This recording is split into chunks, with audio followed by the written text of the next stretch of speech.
보시는 이곳은 이제 전태일 열사의 어린 시절 평화시장의 이제 모습, 그리고 이제 그 노동 현실에 대한 이제 어떤 노력을 했는지 알아볼 수 있는 전태일 기념관 앞에 우리가 지금 와 있습니다.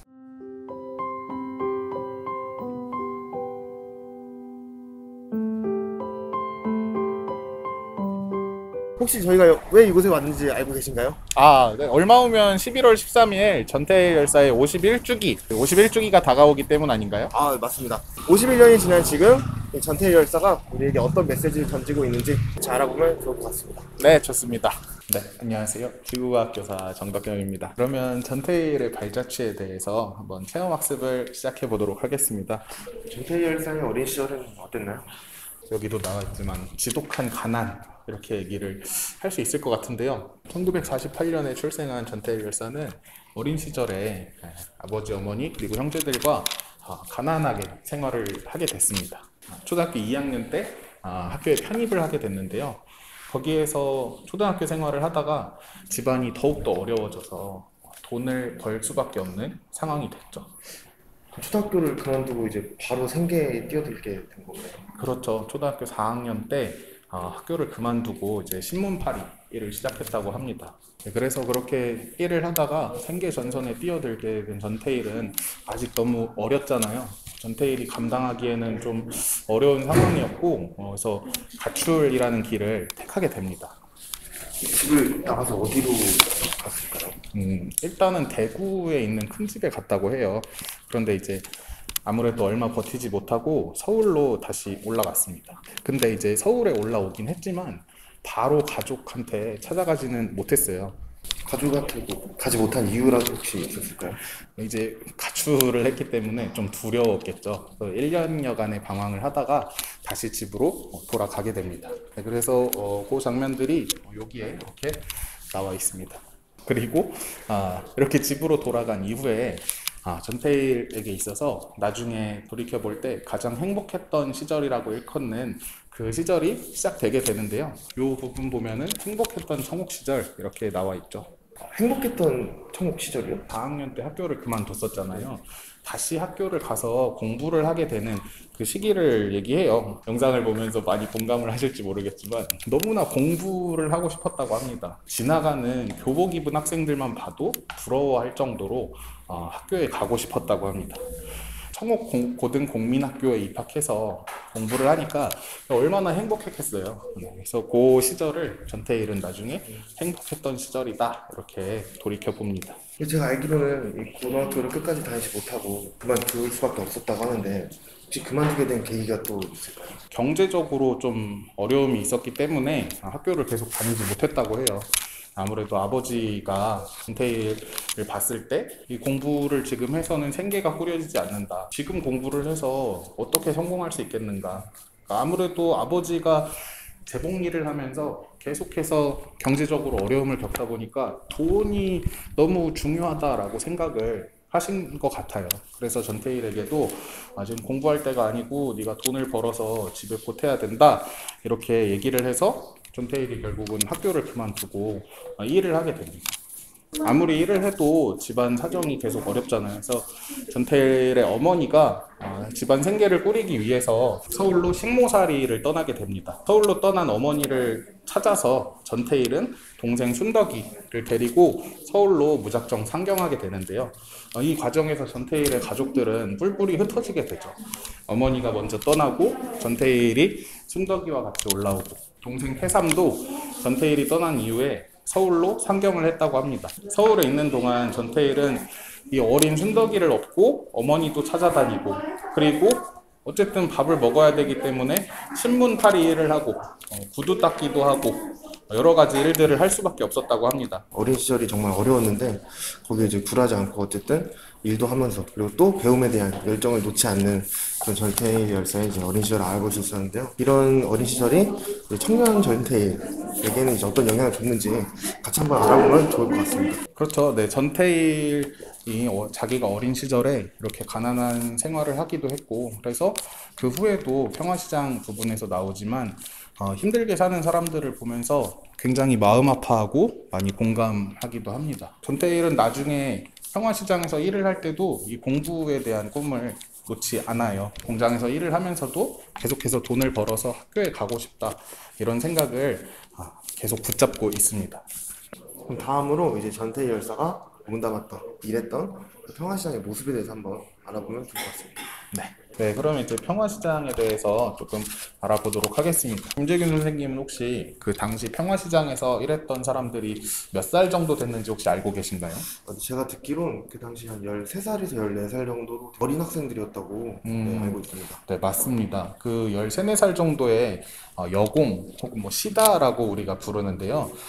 지금으로 따지면 중학교에서 학교에서 공부를 하거나 친구들과 어울려 지낼 나이에 이 작업실에서 힘든 일을 하고 있었다는 거죠. 당시에 그 작업 환경이 굉장히 열악했다고 제가 들었는데 혹시 구체적으로 좀 설명해 주실 수 있나요? 요 앞에 보시면은 바로 작업 공간이 재현되어 있습니다. 거기에 지금 한번 같이 들어가 보시죠.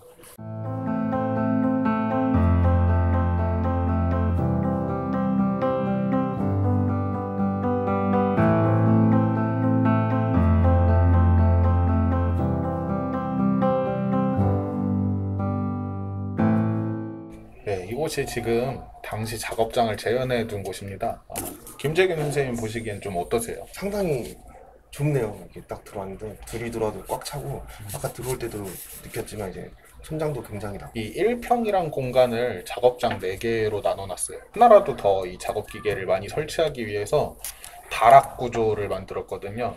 그러다 보니까 여기에서 이제 일어나서 허리를 핀다거나 이런 것도 하기가 힘든 그런 구조를 만든 거죠. 설명을 듣고 나니까 좀 더 답답한 것 같습니다. 그리고 여긴 지금 전시장이라서 이렇게 돼 있는데 여기서 조명이 더 어둡다면 어떨 것 같나요? 옷을 만드는 공간인데 조명을 어둡게 한다는 것 자체가 좀 말이 안 되잖아요.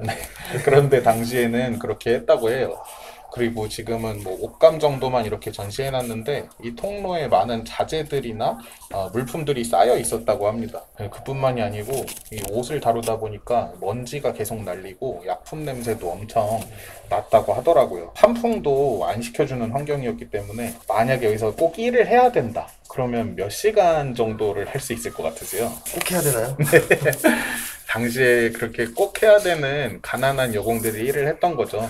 어린 노동자들이 여기서 몇 시간 일을 했는가? 14시간, 뭐 15시간 이렇게 일을 했다고 합니다. 중학생 정도의 나이인데 학교 못 나오고 이런 데서 일을 해야만 한다. 그러면 어떤 생각이 드실 것 같으세요? 마음이 너무 불편할 것 같고 어린 학생들이 이제 생계를 위해서 결국 이런 일을 택했을 텐데 환경 자체가 이제 오히려 생명을 깎아먹는 이런 환경을 조성한 이제 그 사장의 욕심이 잔인하기도 하고 평화시장에서 만든 옷가지들이 전국으로 이제 좀 이렇게 퍼져 나갔다고 해서 규모가 되게 큰 걸로 알고 있는데 유명했죠. 그에 반해서 여기서 일하는 분들의 이제 대우나 이런 처우는 이제 좀 너무 상반되는 것 같습니다. 이런 환경에서 시다들이 일을 하고서 받는 돈이 하루에 50원 정도를 받았다고 해요. 50원. 뭐 지금이랑은 가치가 좀 다르긴 할 텐데 어느 정도일지 좀 가늠이 되시나요? 제가 이제 어렸을 때 사탕 같은 게 이제 50원이었는데 하루에 물론 그거보단 좀 더 가치가 크겠지만 하루 종일 14시간 일하고 그 정도 받는 거는 너무 적은 금액 아닌가요? 예, 맞습니다. 당시로 따진다고 해도 뭐 비교를 해보자면 그 당시에 커피 한 잔에 50원, 짜장면 한 그릇에 100원 이랬다고 해요. 그러니까 하루 일을 해서 짜장면 한 그릇을 못 사 먹는 거죠. 이러다 보니까 이렇게 힘들게 일을 하는데도 생계가 어려운 이런 상황이 반복됐다고 합니다. 그럼 이런 평화시장을 열악한 환경과 시다들의 삶이 이 전태일에 대해서 큰 영향을 줬을 것 같은데요. 네, 전태일이 이렇게 평화시장에서 일하게 된 이후로 시다들을 보면서 굉장히 마음 아파했다고 합니다. 이 시다들이 매일같이 배를 굴고 굶는 걸 보면서 전태일은 그 당시에 이제 보통비를 털어서 어린 시다들에게 풀빵을 하나씩 사주고 본인은 퇴근하고도 2~3시간 걸려서 그 거리 집까지 걸어갔다고 해요. 그랬던 전태일은 이제 어머니가 왜 이렇게 새벽 늦게 들어오냐 이렇게 물어보니까 이렇게 말을 했다고 합니다. 어머니, 동생 순덕이보다 작은 애도 아침 8시부터 밤 10시까지 일하는데 그 고사리 같은 손으로 먼지 구덩이 속에서 굶으면서 애쓰고 있는 걸 보면 인간이 이렇게 살아야 하는 생각이 들고 그 아이들이 기특하기도 하고 불쌍하기도 하고 그렇게 보입니다. 이렇게 얘기를 했다고 합니다. 시다들의 삶은 참 힘들기도 하지만 전태일의 그 따뜻한 마음이 좀 잘 느껴지네요. 그래서 전태일은 나중에도 재단사가 되면은 내가 이 시다들을 위해서 뭔가 사장이랑 협상을 할 수 있지 않을까. 이 당시에 재단사가 공장에서 좀 공장장 정도의 높은 위치였거든요. 그래서 이제 재단사가 되고 싶다라는 생각도 하게 됩니다. 보통 이제 어떤 게 되고 싶다라고 하면 자신의 그런 내가 뭐 더 좋아지는, 나아지는 환경을 생각할 텐데 전태일이 이제 직업을 고르는 배경에는 이게 타인과 이제 같이 살아가려는 마음이 이제 녹아 있네요. 이게 또 요즘 학생들과 좀 얘기해 볼 만한 거리가 될 수 있지 않을까. 보통 장래희망을 학생들한테 얘기해 보라고 하면 내가 나중에 뭘 할 건가 막 이런 걸 얘기 많이 하는데 오히려 반대로 이제 내 주변 사람들과 이제 어떻게 살아갈 건가 라는 이제 거를 또 기준으로 삼아서 생각해 볼 수 있지 않을까. 그리고 다시 60년대로 돌아가면 이 시다들을 생각하던 전태일의 마음이 어떤 벽에 부딪히게 됩니다. 이 전태일이 시다들에게 주머니를 털어서 풀빵을 사주고 청소를 대신해주고 여러 노력을 했지만 근본적으로 시다들의 삶이 나아지진 않았어요. 네, 그걸 보면서 전태일은 고민에 좀 더 빠지게 됩니다. 왜 시다들의 삶은 나아질 수가 없을까? 그런 고민을 하던 중에 이제 또 충격적인 사건이 있었다고. 네, 전태일이 쓴 수기나 이런 것들을 보면 충격적인 일이 참 많이 나와 있는데요. 특히 이제 강조되는 거는 옆에서 일하던 어떤 동료가, 여공이 피를 토하고 쓰러지는 걸 직접 본 장면이 있었습니다. 알고 보니까 폐병 3기에 이르는 건데요. 이렇게 좁은 곳에서 먼지 들이마시면서 일하다 보니까 병을 얻게 된 거죠. 그 적은 월급으로 몇 년 동안 평화시장에서 일을 했는데 그때 번 것보다 치료비로 더 많은 돈을 쓰게 됐다고 합니다. 일하다가 얻은 병인데 치료비를 회사에서 지원해 주기는커녕 오히려 너 나가 하고서 쫓아냈다고 해요.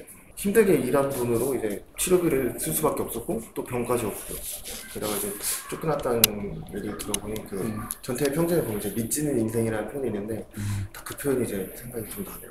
당시에 그 공장에서 일했던 여공들은 대부분 가족들의 생계를 위해서 일을 했었어요. 먹을 걸 구하기 위해 혹은 뭐 동생들의 학비를 대기 위해 그래서 이제 이 힘든 상황을 견디고 일을 했던 건데 그 여공들이 이 생마저 이렇게 비참하게 끝나는 것들을 보면서 전태일은 이제 마음속에서 비명을 지르게 되는 거죠. 너무나 안타깝기 때문에 어떻게 하면 이 구조를 바꿀 수 있을까 이런 생각을 하게 됩니다. 이때 전태일의 일기장에는 왜라는 말이 반복해서 써져 있었습니다. 그 외라는 말과 이제 그 전에 얘기했던 이제 신하들의 삶이 나아지지 않을까 이런 고민들이 이제 계속 하고 계속 이제 이어지고 있었네요. 그래서 이제 전태일이 이때부터 많이 생각했던 거는 지금 이런 상황을 겪을 수밖에 없게 한 이 평화시장의 노동 조건을 한번 바꿔보자. 그 전에는 이제 개인적으로 이제 여공들을 도왔다면 이제는 근본적인 이제 해결을 위한 어떻게 하면 환경이 바뀔 수 있을까? 그래서 이때 전태일은 해방 직후에 노동운동을 했었던 아버지한테 여러 가지 얘기를 묻게 됩니다. 그 과정에서 근로기준법이라는 거의 존재를 듣게 되는 거죠. 그 전까지는 근로기준법을 모르는 채로 이제 고민을 많이 했던 거군요. 네, 그렇죠. 그 전까지는 근로기준법의 존재 자체에 대해서 알 수가 없었습니다. 이때 근로기준법이라는 것을 알게 된 전태일은 암흑 속에서 어떤 한 줄기 빛이 비치는 듯한 그런 기분을 느꼈다고 합니다.